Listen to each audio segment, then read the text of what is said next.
여러분, 우리 모두는 순간 접속의 시대를 살아가고 있습니다. 1초, 2초, 3초면 여러분들의 손안에 전 세계 소식과 뉴스와 지리와 불필요한 정보까지 한순간에 우리의 손에 와닿게 됩니다. 오게 됩니다. 스마트폰으로 실은 세상의 엄청난 빅데이터에 접속하기까지는 비단 몇 초도 안 걸립니다. 이 현상을 다시 책으로라는 책에서 이 저자가 이렇게 설명합니다. 분석적 사고를 견디는 인지적 인내심의 한계와 뇌 읽기의 한계 시대다라고 합니다. 읽으면서도 무슨 말인지 모를 정도로 어렵지만 무슨 뜻이냐면 우리의 뇌가 인지적으로 무언가를 의식하고 깊은 읽기와 깊은 이해를 하기까지에는 너무 많은 정보가 많아졌다라는 것입니다. 그래서 어떤 지식을 가지고 본질을 향하여 비판적으로 분석하고 파악하는 이 기능이 마비되었다라는 겁니다. 그래서 불필요한 정보와 이 불필요한 접촉은 많지만 지나치게 진리와 진실 앞에서는 무분별하게 반응하는 우리의 모습을 이렇게 표현하고 있습니다. 여러분, 우리 다음 세대가 코로나 시대 이후에 온라인으로 수업을 하다 보니까 인지적으로 글을 의식하는 것에 참으로 미약함을 저 또한 학부모로서 발견하게 됩니다. 책은 많이 읽지만 진정 책을 읽고 있는 것일까? 많은 정보를 습득하지만 진정한 정보가 저들에게 있을까? 이런 의문과 이런 불편함이 저에게 있습니다. 그런 시대를 향하여서 이미 한국교회는 오래전부터 다시 복음으로, 다시 성경으로라는 구호를 외치면서 우리 위기의 순간 때마다 저희는 무엇을 합니까? 성경 통독, 성경 묵상, 성경 읽기, 성경 쓰기, 필사, 이런 기본적인 성경을 대하는 자세로 반응하며 그렇게 나아갔습니다. 그러나 참 안타깝게도 복음을 인지적으로 수용하지 못하는 시대, 성경을 읽지 않는, 성경을 이해하기에 참 어려운 다음 세대를 계속해서 우리가 만나고 접하고 있습니다. 그래서 부활, 십자가, 그리스도, 구원이라는 이 중요한 키워드를 그냥 쓰레기함에, 쓰레기통에 버려버리는 그런 시대를 우리가 살아가고 있습니다. 비단 이 순간 접속의 시대인 오늘, 그리고 한국교회 현실뿐만이 아니라 예수님 당시에도 이 무분별한 정보, 아니 이 진리인 이 말씀을 무분별한 정보로 여기는 그 시대를 살아내신 예수님의 이야기가 오늘 누가복음 24장에서 이제 정리가 되고 마무리됩니다. 오늘 이 시간에 누가복음 마지막 장에서 왜 복음이 거부되었는지, 왜 복음을 수용하지 않는지, 그리고 또 예수님은 이 복음을 전하기 위해 무엇을 하셨는지, 어떻게 복음을 전파하셨는지 두 가지로 살펴보고 함께 전도자로서 다시 한번 힘있게 일어나는 이 시간이 되면 좋겠습니다. 여러분, 먼저 예수님께서 복음을 거부했던 그 당시의 상황들이 어떠했는지 함께 좀 살펴보길 원합니다. 많은 이유들이 있겠지만 오늘 누가복음 본문에 의하면 먼저는 복음을 거부하는 이유, 내용적으로 믿기 어려운 시대이기 때문입니다. 내용적으로 수용하기 어려운 복음이다라는 것입니다. 누가복음 22장 67절에 이렇게 기록되어 있습니다. 이르되 내가 그리스도이거든 우리에게 말하라. 대답하시되 내가 말할지라도 너희가 믿지 아니할 것이요 라고 말합니다. 빌라도와 헤롯이, 그리고 많은 종교 지도자들이 예수님을 앞에 모시고 너가 그리스도라면, 당신이 그리스도라면 나를 설득해봐라. 그러나 너가 전했던 복음, 당신이 선포했던 그 복음 우리가 수용할 수 없다라고 합니다. 근데 그 이야기는 종교 지도자들만의 이야기가 아니었습니다. 당시 이 종교 지도자들은 백성들의 눈치를 봤습니다. 백성들이 누가복음 22장 2절에 무슨 방도로 죽일까 궁리하는데 그 이유는 백성을 두려워했다라고 합니다. 그러니까 백성들의 눈치를 봤던 것입니다. 수많은 무리들이 예수님을 쫓았지만 더 많은 무리들은 예수님을 거부했습니다. 유대의 역사와 구약의 전통을 가진 이 사람들은요, 나사렛 예수 그리스도께서 전한 복음을 수용하지 않았다라는 것입니다. 내용적으로 거부 반응이 있었던 복음이었습니다. 사도행전 13장 23절에 하나님이 약속하신 대로 이 사람의 후손에서 이스라엘을 위하여 구주를 세우셨으니 곧 예수라. 여러분, 약속하신 대로는 무슨 뜻입니까? 구약 성경에서 예언한 대로, 선지자들이 말한 대로, 기록한 대로 예수님이 오셨는데 그 예수님을 수용하지 않았다라는 것입니다.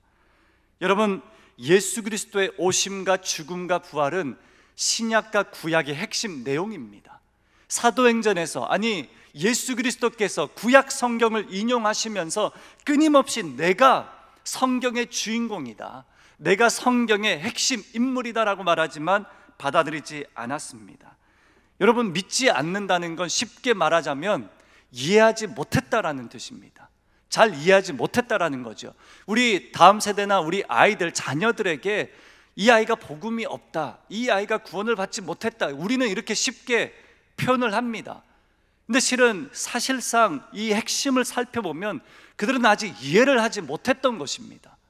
누가 우리가 자녀들을 구원을 논할 그 자세나 그 기준이 있겠습니까? 저들은 복음을 아직 이해를 하지 못했던 것이죠.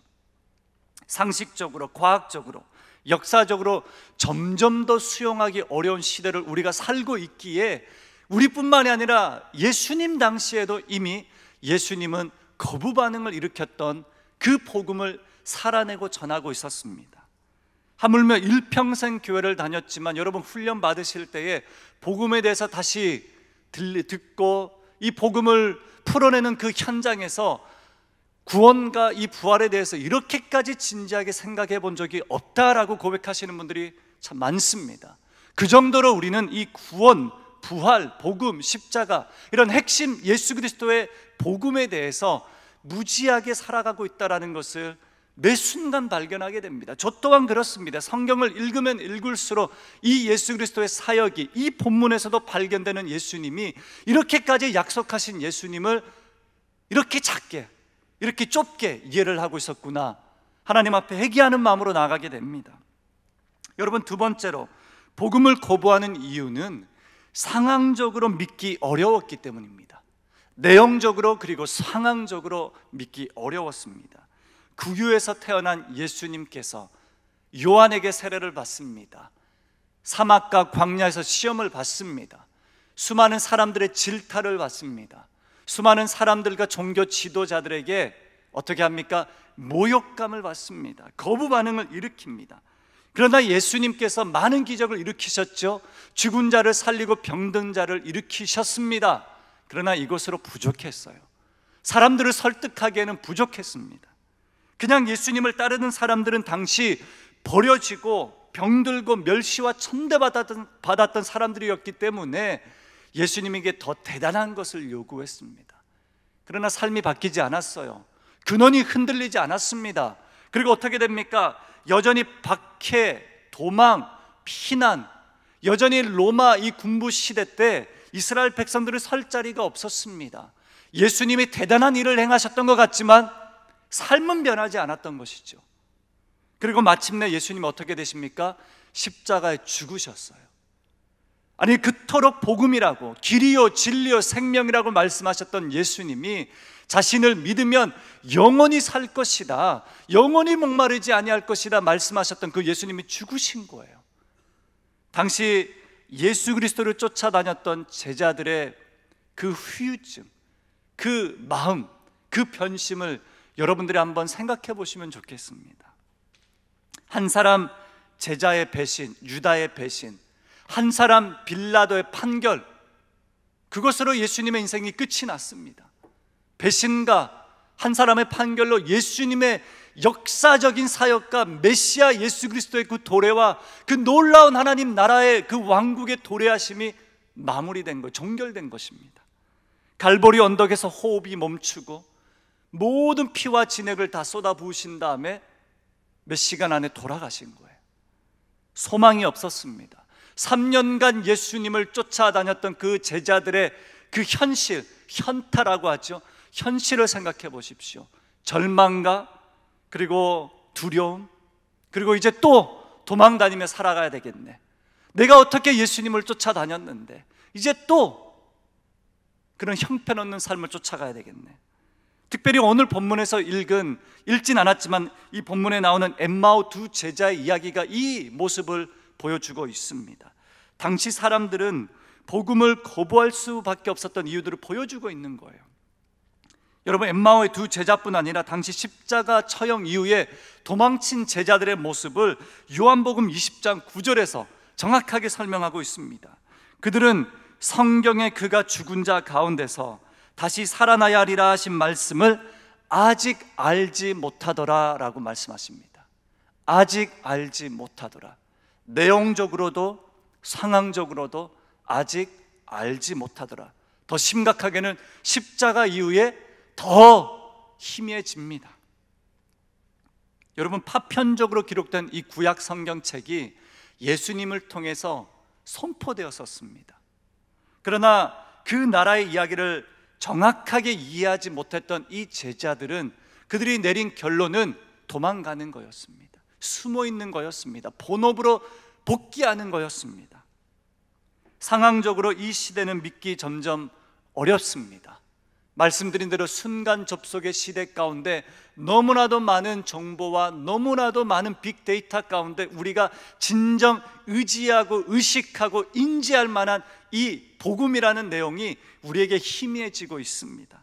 슬프게도 이 시대는 예수님의 복음을 소유한 교회도 거부하고 있습니다.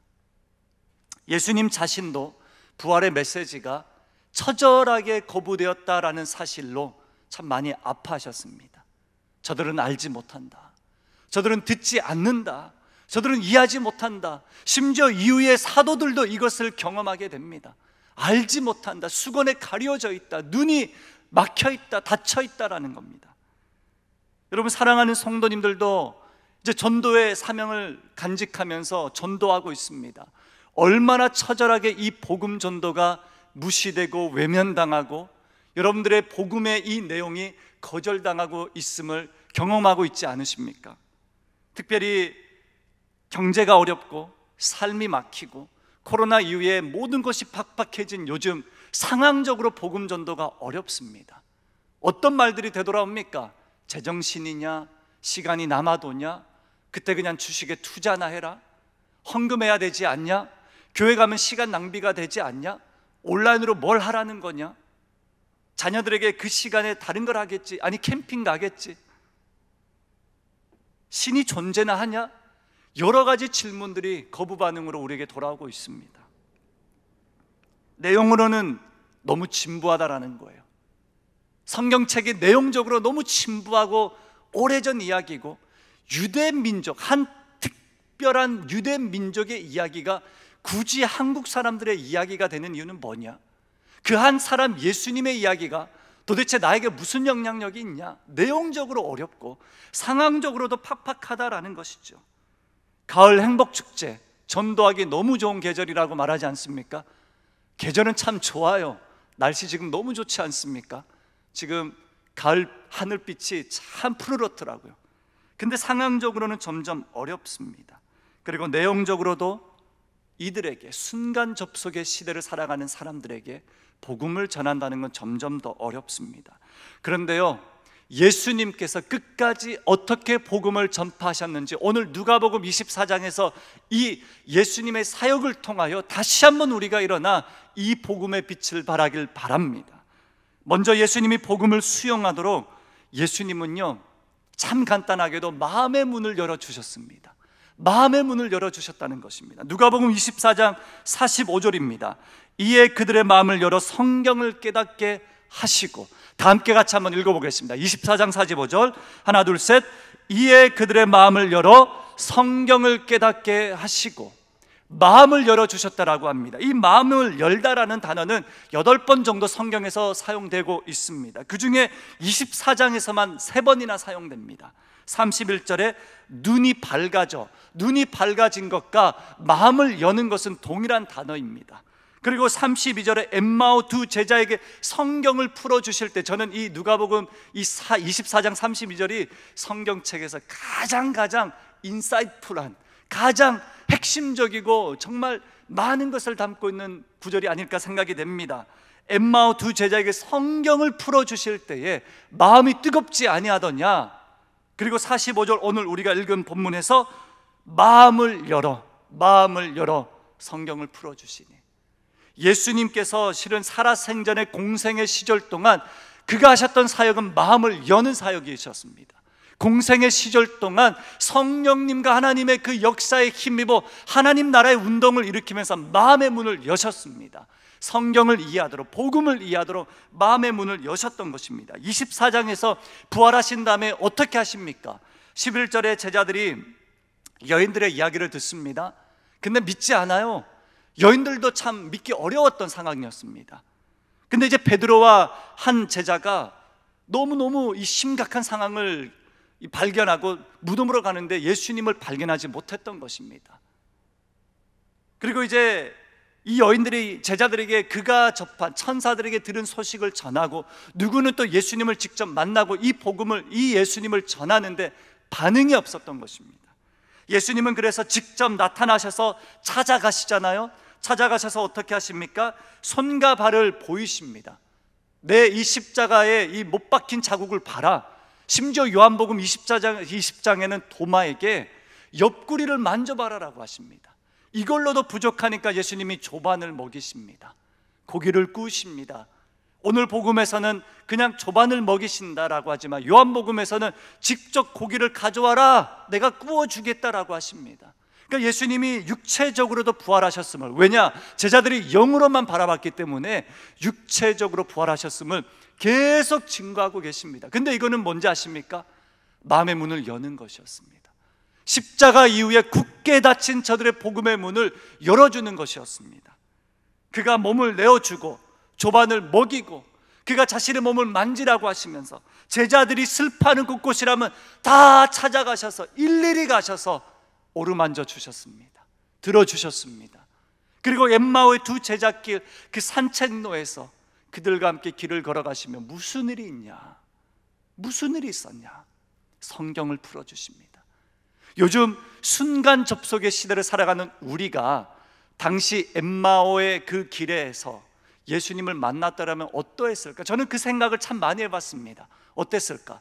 바로 제 핸드폰을 꺼냈을 것 같습니다. 예수님과 사진 찍고, 예수님과 투샷 찍고, 셀카 찍고 막 메모하는 거예요. 예수님 무슨 이야기를 하는지 막 메모하는 겁니다. 메모하는데도 예수님의 그 이야기, 그 본심을 잘 공감하지 못한 채 그냥 내가 듣고 싶은 이야기만 들었을 것 같습니다. 근데 그 엠마오의 그 언덕에서 일어났던 예수님과의 그 마음의 문을 열어주시는 이야기, 실은 이 마음의 문을 열다는 닫힌 마음의 마음을 문을 열다라는 원어적인 뜻도 있습니다. 그 순간을 다시 경험하고 싶습니다. 생각해보면요, 여러분들이 뜨겁게 주님 앞에 반응했던 그 기억은 언제이십니까? 그때는 바로 예수님이 여러분들에게 마음의 문을 열어주실 때, 그리고 이후에 살펴보겠지만 성경을 풀어주실 때가 아니겠습니까? 한 신학자는 제자들에게 나타나시면서 반응하시고 만지라고 하시고 옆구리를 보여주시고 이 모든 행위를 이렇게 표현합니다. 자신의 부활을 확인하기 위해 할 수 있는 건 다 하셨다라는 겁니다. 부활을 증명하기 위해, 증거하기 위해 할 수 있는 건 다 하셨다라는 겁니다. 다시 부활하셔서 하늘의 복음을 확인하기까지 예수님은 다 하신 거예요. 여러분들에게 이 복음을 전하기 위해 전부를 쏟아부으신 것입니다. 마음을 열어주는 이 이야기는 사도행전 16장 14절에도 기록되어 있습니다. 두아디라 시에 있는 자색 옷감 장사로서 하나님을 섬기는 루디아라는 한 여자가 말을 듣고 있을 때 주께서 그 마음을 열어 바울의 말을 따르게 하신지라. 동일하게 마음의 문을 열어주실 때에 이 여인이 말씀을 따랐다라고 합니다. 이 여인의 마음이 열릴 때 바울이 전한 복음을 받아들이는데 마음의 문을 여시는 분은 누구십니까? 예수님이십니다. 주님이 마음의 문을 여실 때에 여인이 말씀을 받아노라라고 합니다. 그러니까 마음의 문을 여는 것이 1차적이라는 것입니다. 그러므로 주님이 모든 믿지 않는 우리 이웃들의 마음의 문을 열어주시리라라는 이 믿음으로 우리가 복음을 증거하는 자들이 아니겠습니까? 여러분, 문이 막힐 때에, 상황적으로 안 될 때, 내용적으로 수용하지 않을 때 우리가 하는 전도의 방법은 뭡니까? 기도하는 것인데, 기도가 뭡니까? 마음의 문을 열도록 성령님이 역사하시도록 기도하는 것 아니겠습니까? 마가복음 7장 34절에도 마음에 열어주시는 이야기가 있습니다. 하늘을 우러러 탄식하시며 그에게 이르시되 에바다 하시니 이는 열리라 라는 뜻입니다. 에바다, 마음의 문을 열어주시도록 이미 눈먼 자의 눈을 열어주십니다. 훗날에 이것은 마음의, 영혼의 문이 닫힌 영혼들에게 복음이 전파되는 것을 예표하는 기적이 됩니다. 에바다, 여러분, 우리가 기도할 때 전도자들에게 에바다를 선포하는 것입니다. 마음의 문을 열어주시도록, 예수님의 감춰진 복음의 비밀이 저들에게 열리도록, 문이 열리도록 여러분들이 온 마음 다해 간구하는 것이죠.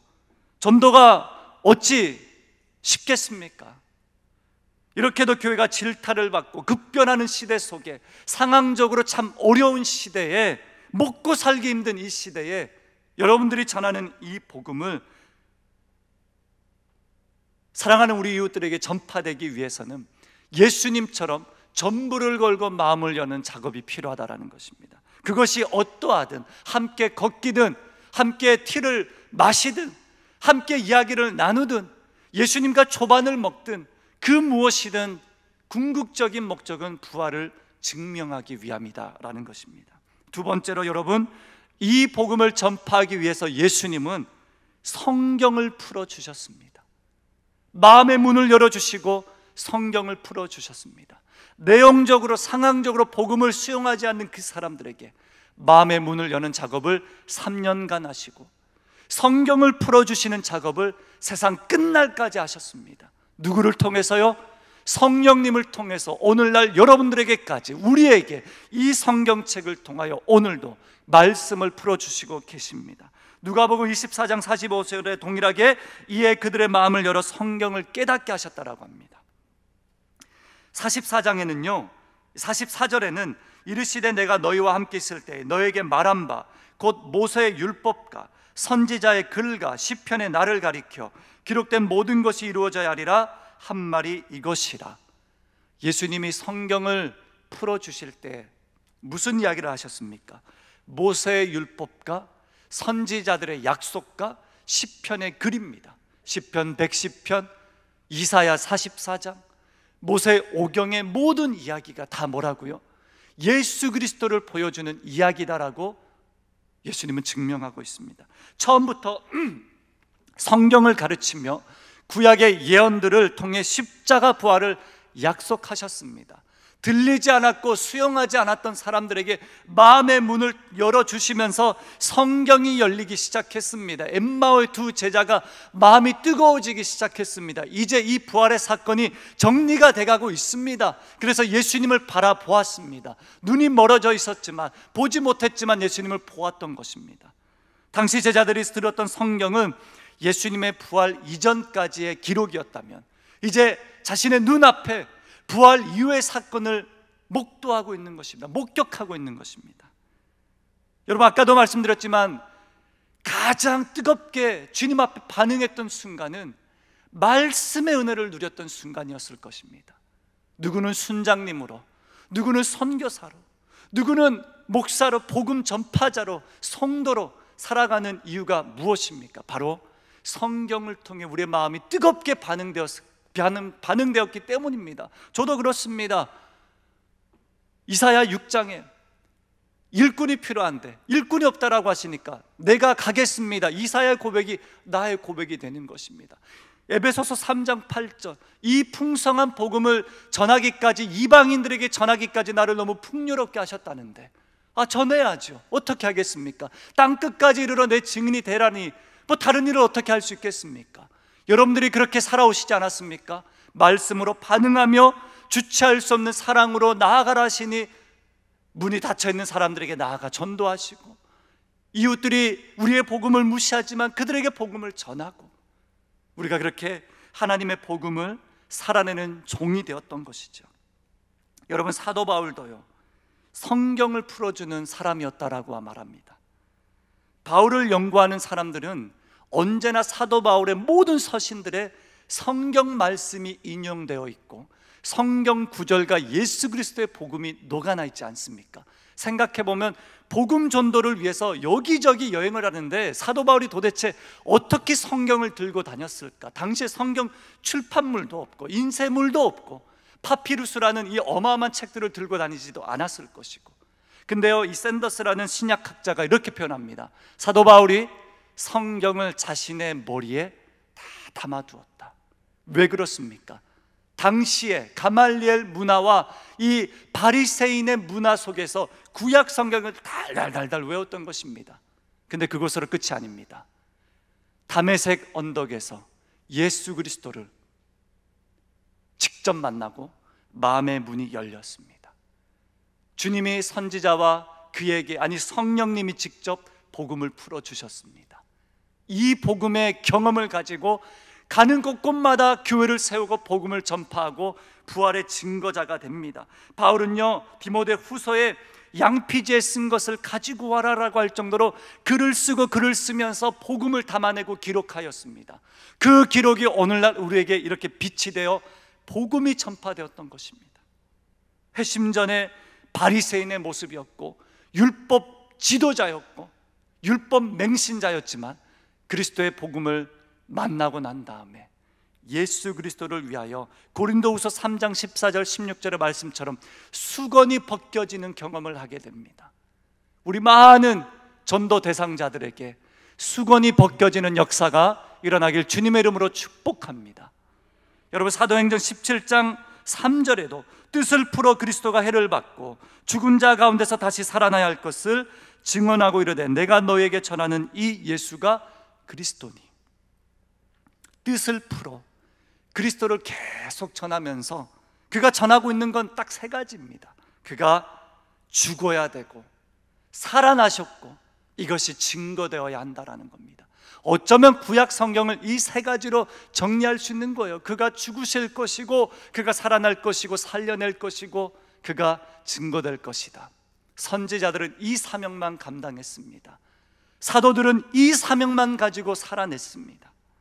예수님이 끝까지 제자들에게 성경을 풀어주시면서 이 약속을 위해 선지자들의 이야기를 쭉 풀어주실 때에 제자들의 마음이 너무 뜨거워져서, 그리고 사도로서 제자로서 주님의 지상명령을 감당하게 됩니다. 여러분, 마무리하면서 한국교회 그 선교 역사 안에 참으로 아름다운 이야기가 많습니다. 그 중에 우리 한국 민족은요, 선교학적으로 아주 특별한 민족입니다. 선교사님들이 들어오기 전에 이미 우리는 신앙 공동체와 성경책이 있었던 민족이라고 성경신학자들, 아니 선교학자들, 역사학자들이 그렇게 이 대한민국을 표현하고 있습니다.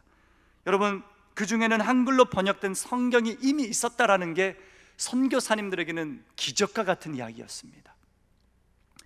여러분, 한국에는 1884년 알렌 선교사님이 가장 먼저 들어왔다라는 그런 기록을 우리가 알고 있습니다. 또 토마스 선교사님이 배에서 막 침몰되면서 성경책을 누군가에게 던졌는데 누군가가 성경책을 받아서 벽지로 바르고 난 다음에 이것을 나중에 알게 되었다라고 하는데 이게 가설인지 아닌지 우리는 정확하게는 모릅니다. 왜냐, 한국엔 그런 기록이 많이 없습니다. 근데요, 그 전에 존 로스라는 중국인 선교사, 이 중국인이 아니라 중국 선교사님이 계셨습니다. 이분이요, 만주, 심양, 단둥에서 이 조선족 장사꾼들, 이 장사꾼들을 만나게 됩니다. 처음 들어본 조선 사람들인 거죠. 조선 사람들과 교제하다 보니까 조선이라는 땅에 선교의 문이 열리지 않았고 그리스도인들을 거부하고 서양 문화를 받아들이지 않았고, 그리고 캐톨릭 신자들은 이미 순교를 많이 당하고 있었다라고 그렇게 기록하고 있습니다. 서양 문화를 수용하지 않았어요. 서양 문화를 당시에 수용하지 않았다는 것은 기독교를 수용하지 않겠다라는 것입니다. 상황적으로 좋지 않았어요. 내용적으로는 영국 사람, 미국인들의 문화였습니다. 안 받아들였죠. 근데 존 로스가 최초로 조선인들에게 복음을 전하고자 한글을 배우고 최초 한국어 교습서가 그때 나타납니다. 그리고 이것을 한국어 사전으로 만든 사람이 언더우드 선교사님이십니다.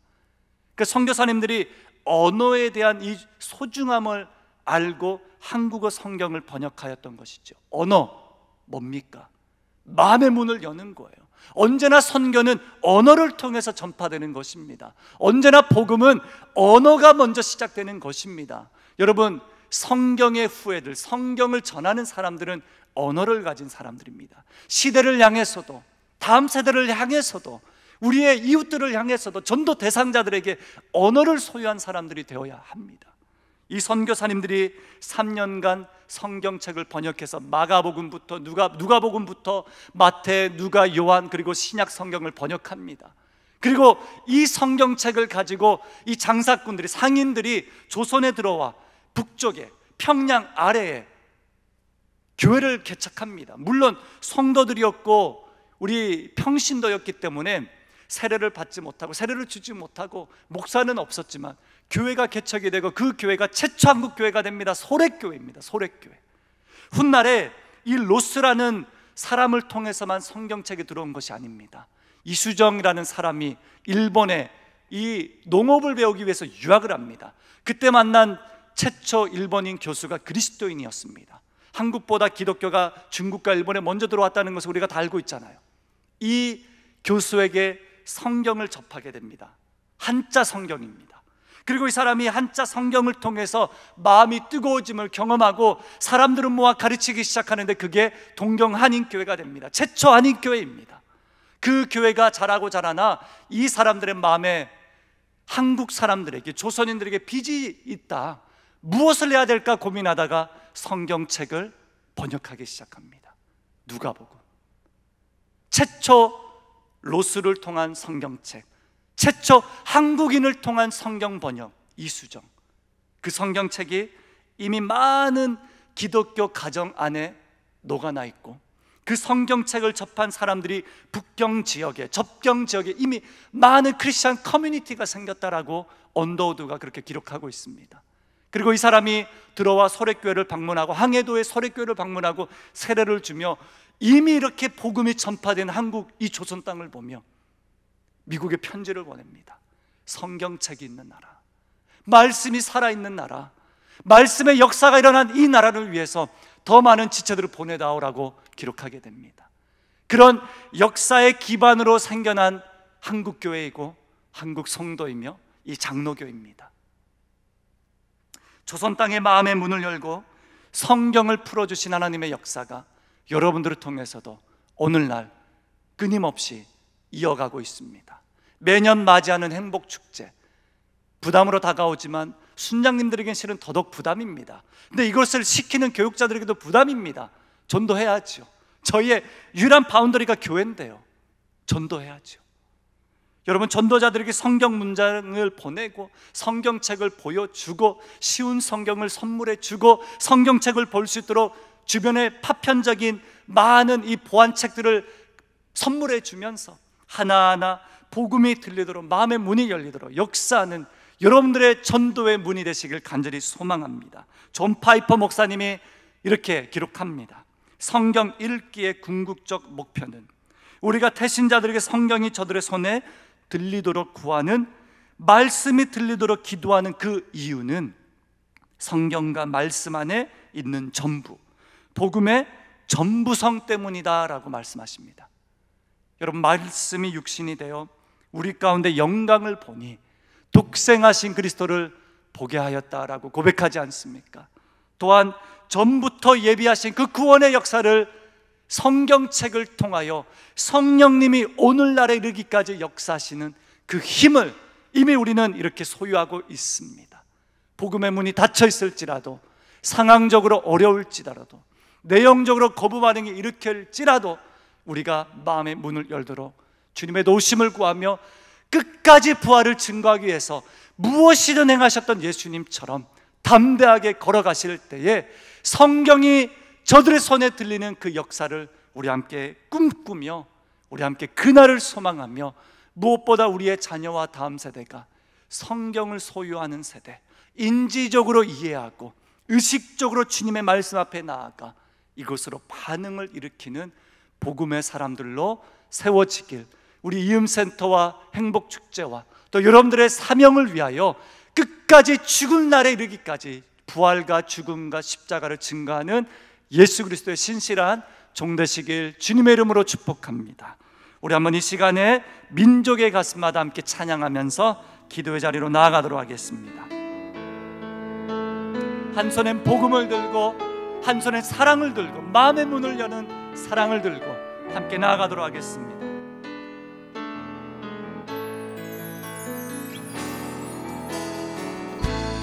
민족의 가슴마다 피 묻은 그리스도를 심어